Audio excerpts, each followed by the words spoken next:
Hello and welcome back to In the Kitchen with Pen. Now today the dish I'm doing is a very common dish, cottage pie. Some people call it shepherd's pie, I do too, but traditionally shepherd's pie is made with lamb, hence shepherd's. I'm making it with beef, so it's a cottage pie. So come on down and take a look at the ingredients. Right then, cottage pie. So we've got some minced beef here. I've also got, I buy this mix, I have said about it before, from Sainsbury's. It's a base mix. It's got carrots, it's got onions and it's got celery in it. And it's perfect for dishes like this, okay? I'm also, because I never feel, or we never feel it has enough onions in, I've chopped half an onion, so we're going to add the onion. Now a shepherd's pie, a cottage pie, you can bulk it out with whatever you like.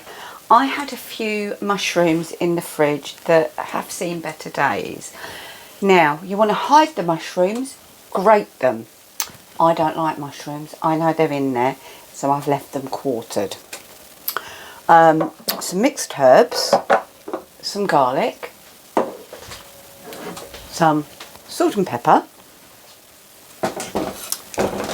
stock cube, a little bit of oil, Liam Perrin's Worcestershire sauce for that umami taste.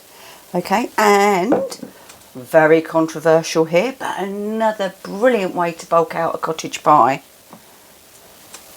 baked beans. You can use half the amount of meat that you'd normally use if you use a tin of baked beans. And of course, to top it, we have some mashed potato, which I cooked in the Ninja earlier. You saw me cook mashed potatoes in the fish pie recipe, so didn't see the need to do it again. So let's start cooking. Well, as you can see, I've got the Ninja 15-in-1 on and it is on saute. So I'm going to just add in my minced beef and brown it off. Now this is a 5% fat minced beef, but there will still be, I have no doubt, some fat that comes off. So we'll just carry on doing this. And we'll just keep breaking it up. I mean, there really, as you can see, there's not a lot of mince there. I had a 1 kilo pack of minced beef and I've divided it into 3. So we've probably got just over 300 grams of minced beef there. And it is plenty for 2 people. Obviously, if your family is larger, you will need to use more. But I had this preheating, so, ow, that was a bit silly, wasn't it? So you can see how quickly this mince is actually browning. So we'll just let this carry on. There you go, you can see that all the mince has coloured. So I'm just going to turn it down and I'm going to take the mince out and drain it.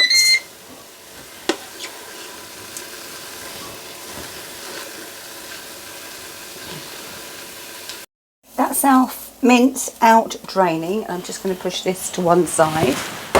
I'm now going to go in with the onions, the fresh onion, not the frozen. So I'm going to add some squirts of our avocado oil. Finally starts going. That's it. And then I'm going to go in with the diced onions.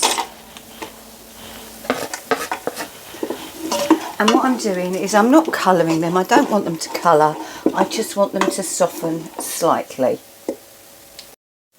Just thinking, I said I'm going to add the Worcestershire sauce for that umami flavour. Well, I've been adding Worcestershire sauce to my cottage pies, shepherd's pies, anything really, loads of things, for years. And believe me, when I first started adding it all those years ago, I'd never even heard of umami.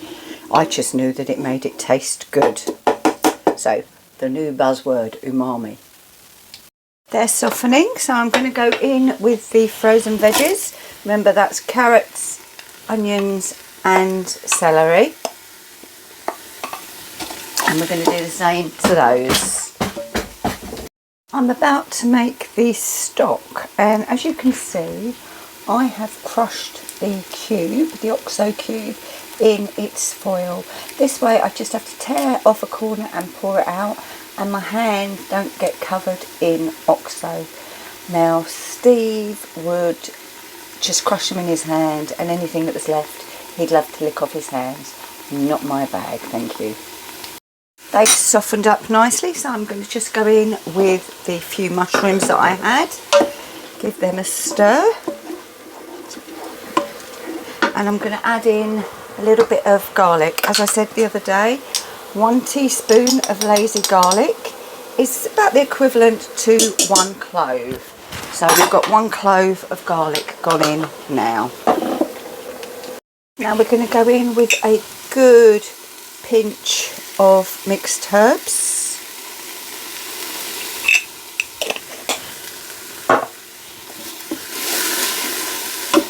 And back in with the mince. Now, 5% fat mince, yeah? Look at that that's come out of it. So there's still fat even in your lower fat mince, and still a fair bit of it when you consider how little mince I've actually got in here. But as you can see, with the addition of the vegetables, that's bulked out lovely. So it's now time for some salt and some pepper.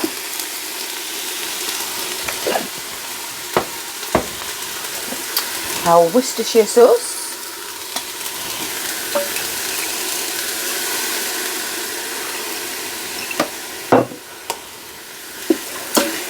This is all to taste, you know how you like it.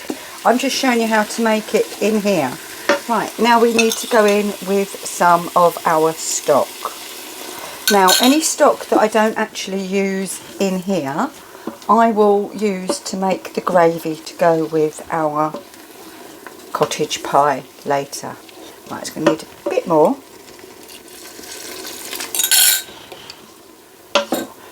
That's it. Right, we're done. Switch it off. Push everything down. You're going to say, but Penny, you've not put in the beans. You're quite right, I haven't. No need to add the beans yet. They go in afterwards. They don't need cooking like this does. So now I've switched it off. I need to shut the lid. Make sure our vent is sealed. Move across to pressure cook. Although I haven't even switched on yet. What a wally. Anyway, we've moved it across to pressure cook. We want a delayed release, and we want to cook it for 10 minutes. Okay, now 10 minutes doesn't sound very long. 10 minutes doesn't sound very long at all, does it? But it will be absolutely perfectly cooked in 10 minutes. Your mince won't be gritty, it won't have fibrous bits in it. It will be perfect. So 10 minutes, we'll be back. Right then, our 10 minutes is up. Our steam has all been released on a delayed release. I nearly said day release. So let's open the pressure cooker and take a look.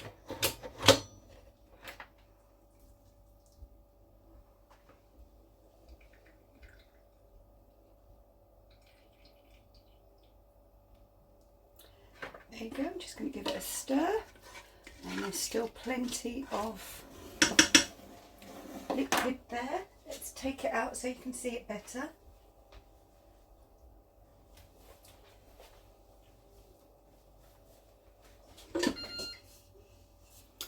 There we go, 10 minutes and that is cooked. Now, what you could do is you could actually just stir through, let me look at you. you could actually just stir through your beans or whatever, put your mash on top, all in here, and then cook it in the foodie. I'm going to put it into a dish and cook it because the foodie is too big for two of us to have a cottage pie in. There'd be so much mash, it would be ridiculous. So I'm gonna carry on doing this. You'll come back. That's the beans mixed through, and now you can top it. Now what sometimes happens, if you top it whilst the filling is still very warm and your mashed potatoes are warm too, it sinks. So that's why my mashed potatoes are cold, and I'm hoping they don't sink. I'm sure they won't, she says. Hopefully. Right, so we're just putting on our mash.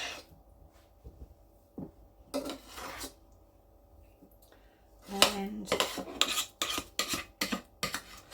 then we're going to get a fork and spread it across the whole of the cottage pie. What will happen, I'm sure, is some of this gravy will rise up over the top, but that's fine because it adds to the texture and taste. It will give us crispy bits. So I'm forking it up quite well, and now this I will top with some grated cheese before we cook it. Well, probably part way through cooking, if I'm honest. Right, so this, just put a few knobs of butter on it in a hot oven or in your hot Ninja at about 180 for about 30 minutes. You want your, obviously you want your filling bubbling, but you want your topping to be nice and browned and crispy. But there we go. That is how simple and quick it is to make a cottage pie in the foodie. Well then, it's dinner time. The cottage pie is all cooked and I've dished it up. We have some carrots and some Savoy cabbage to go with it. So let's just take a little look.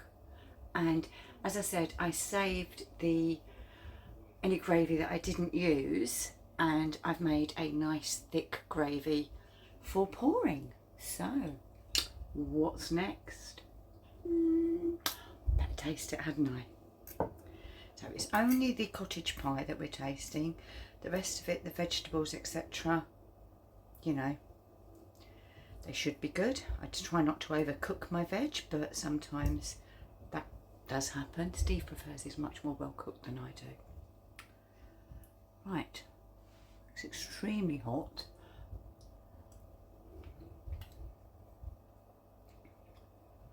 I cooked it in the Silver Crest and it was in there for about 25 minutes. And as I said, the mince is so soft, it's really good.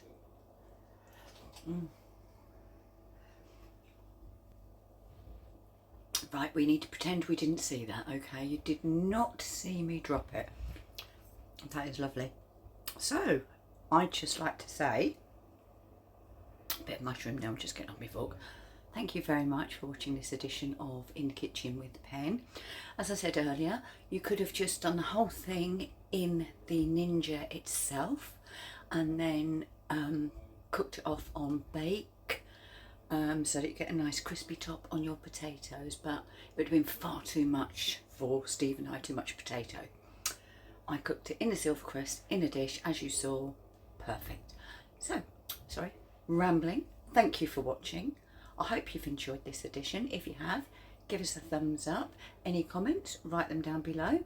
I'm happy to respond. And we'll see you again on the next episode in the kitchen with Pen and, well, Steve. Bye bye.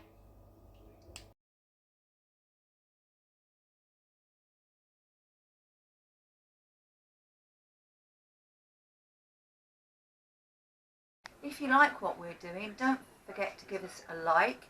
If you'd like to subscribe, click on our picture here. If you want to see more videos of what we get up to, click here. Thanks for watching. Bye.